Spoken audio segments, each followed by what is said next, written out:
Today, we live in a society where we are told we are free. But why is it that I can't be me? I'm pretty sure that we were all brought into this world with a different look and size. But media and society have us already defined. Makeup blends me in with reality, but the pain is never covered up inside of me. My land of the free, but any day now I could be deported. I mean, it's not my fault I was brought here when I was 3.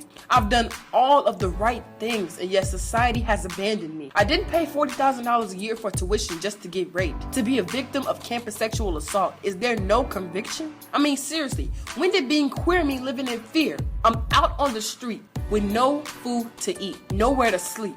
Is this really the American dream?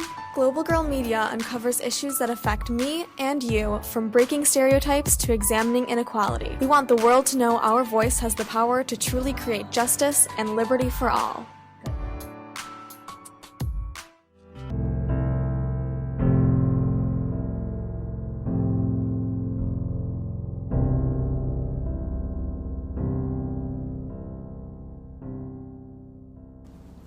You see them every day on the street. Some are holding signs, others might be looking for a place to rest. The number of homeless youth continues to rise in cities all over the world. Nearly 3.5 million are considered homeless in the United States. 1.7 million of those are people under the age of 18. I was 11 when I became homeless, and the circumstances that led me and my family to become homeless was my mom had lost her job, and she was also taking care of my grandmother and also helping other siblings and family. And with her not being able to be financially stable, with her losing her job, we didn't have enough money to pay the rent. And our landlord, she was really willing to help us, but at that moment it wasn't enough. And so we had to basically just find a way of housing or to live with someone else. The Chicago public school homeless population has been growing every year for the past 10 years. There was an 18% increase in youth among CPS students from the 2013 to 2014. The contributing factor that cuts across all factors is poverty. Certainly, the recession has contributed to the rise in homeless youth and homeless students based on the fact that families are in unstable situations. So, people that have lost their jobs, have lost their homes through foreclosures, have been laid off because of recession. That has caused a lot of families to enter situations of homelessness.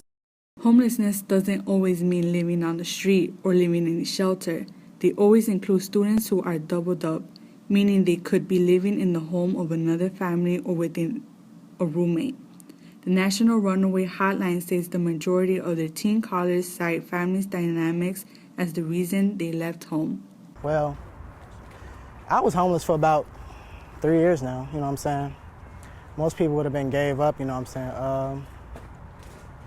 I ain't really got no family, you feel me? My family disowned me a long time ago. Homeless teens often feel left down or abandoned by their families. This place can bring you down because you feel like, man, where's your family at, you feel me? You wasn't born under no damn tree, you feel me? Like, damn, that's how y'all feel about me? I'm a human just like y'all. School was kind of crazy and it was hard because I couldn't focus on my work. I was always that A and B student, but when I became homeless and that had gotten away, I started to begin to flunk. I couldn't really pay attention in class. I started failing tests, and it really messed up my mind mentally. And as me and my mother had started to build a stronger connection, she told me how important more education was. So I had to get on my things and start joining tutoring programs and stuff, which was free to the homeless students. So that's why I began to do it. Illinois Governor Pat Quinn cut youth homelessness funding from $4.7 million in 2008 to $3.2 million in 2013.